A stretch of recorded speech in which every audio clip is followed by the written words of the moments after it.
बुखारी शरीफ जिल्द नंबर 1, ये जो बैरूत का छापा इसका 327 सफ़ा, हदीस नंबर 1385। हज़रत अबू हुरैरा रज़ियल्लाहु ताला अन्हु रिवायत करते हैं, हमारे आका सल्लल्लाहु अलैहि वसल्लम का फरमान है, कुल्लु मौलूदिन यूलदु अलल फितरा, हर मौलूद फितरत पे पैदा होता है। हर मौलूद में उमूम है, खा वो मौलूद हिंदू के घर हो, सिख के घर हो, क्रिश्चियन के घर हो, मजूसी के घर हो, साबी के घर हो, हर मौलूद फितरत पे पैदा होता है। और फितरत क्या है? इस्लाम। इंसानी बच्चा खा किसी के घर हो, उमूम भी है, खुसूस भी है।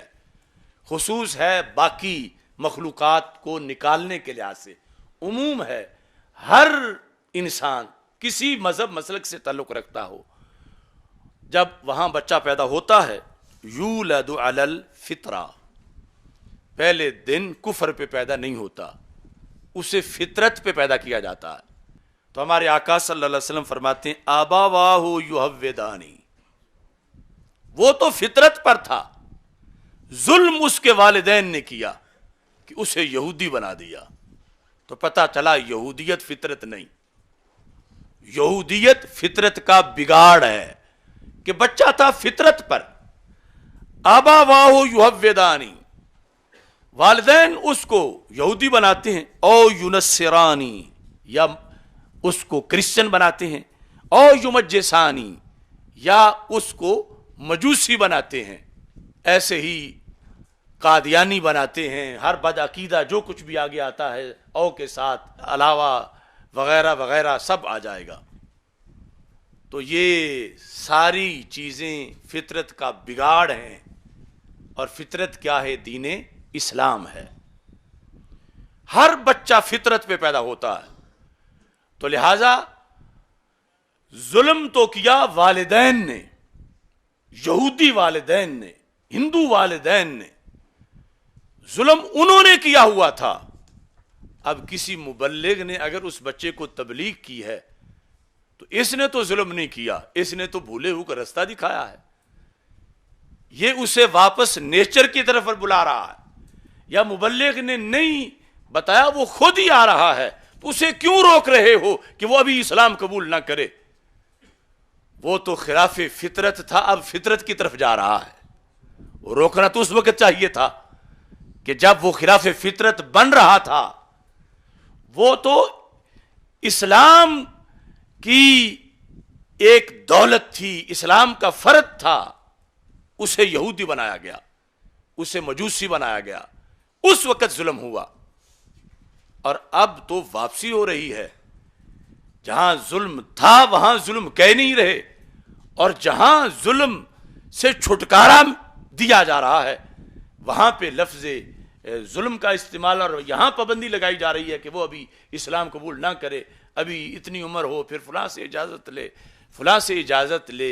ये हर एक कार्रवाई इस्लाम के खिलाफ है, इस वास्ते कि बिगाड़ है। अकल चाहती है कि बिगाड़ की इस्लाह की जाए।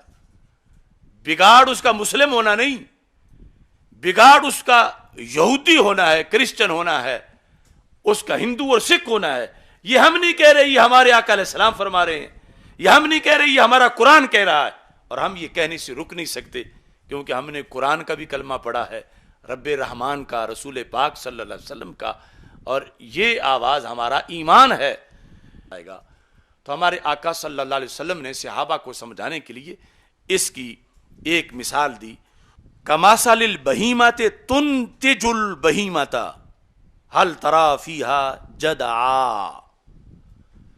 रसूल पाक सल्लल्लाहु अलैहि वसल्लम ने फरमाया, जिस तरह एक जानवर दूसरे जानवर को जन्म देता है, खा वो बकरी है, भैंस है, ये अब मामला सबके सामने था।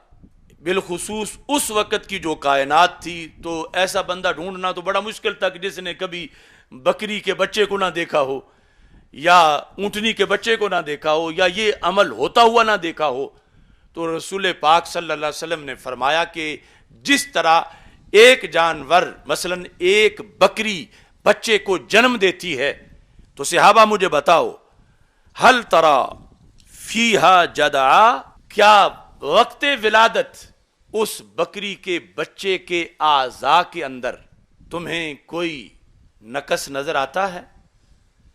بھیڑ کے بچے کے اعضاء کے اندر، وہ بچہ جو 2 سال کا ہوا تو اس کے کان کٹے ہوئے تھے، تو جب ولادت کے وقت بھی کٹے ہوئے تھے، تو سرکار صلی اللہ علیہ وسلم نے صحابہ سے پوچھا تو کہا محبوب ولادت کے وقت تو سلامت تھے۔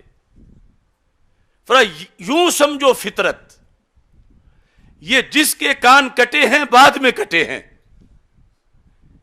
جب اللہ نے پیدا کیا تھا، اب جو بچہ بکری کا لنگڑا ہو چکا ہے، اس کی ایک ٹانگ کٹی ہوئی ہے، کیا بوقت ولادت بھی کٹی ہوئی تھی؟ تو اگر محبوب چاروں پوری تھی، تو پھر یہ کٹی ہے تو بعد میں کٹی ہے۔ یہ جس کی دم کاٹی گئی، جس کی آنکھ نکال دی گئی، یہ جس کی اعضاء کے اندر نقص آیا، شاذ و نادر تو ویسے بھی ہو سکتا ہے، لیکن بات ایک عموم پر ہے، فرمایا وقت ولادت تو ان جانوروں کے بچے کے اندر یہ عیب نہیں تھا۔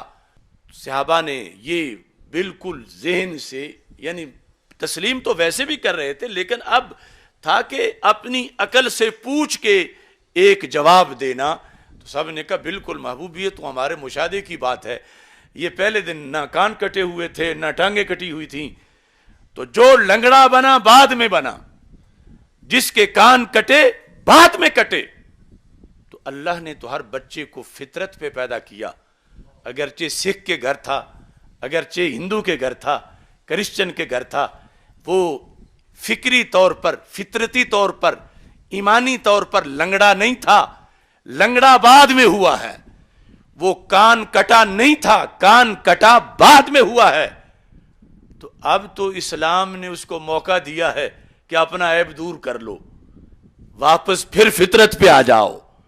تو اس بنیاد پر نہ اسلام کی دعوت دینا غیر مسلم کو یہ دہشت گردی ہے اور کسی پر ظلم، زیادتی یا تجاوز ہے، بلکہ یہ تو اس کا نقص دور کرنے کے لیے ہے کہ تجھے تیرے ظالم والدین نے کان کٹا بنایا، تیرے ظالم والدین نے تیری آنکھیں نکالی، تیرے ظالم استادوں نے تجھے لنگڑا یا اپاہج کر دیا، تو ایک مبلغ دعوت اسلام دے کر اسے نئی زندگی دینا چاہتا ہے اور نئے طریقے سے پھر اس کو عیب سے مبرہ کرنا چاہتا ہے، اور یہ مبلغ بھی کوئی ظلم نہیں کر رہا، اور اگر ویسے ہی کسی کو ہدایت آ گئی ہے تو اس کا واپس پلٹنا، یہ لنگڑا ہونا نہیں، یہ لنگڑے پن کو دور کرنا ہے، اس کا واپس فطرت پہ آنا، یہ اندھا پن نہیں، اندھے پن کو دور کرنا ہے، کیونکہ رب نے جس فطرت پر اس کو پیدا کیا تھا اس پر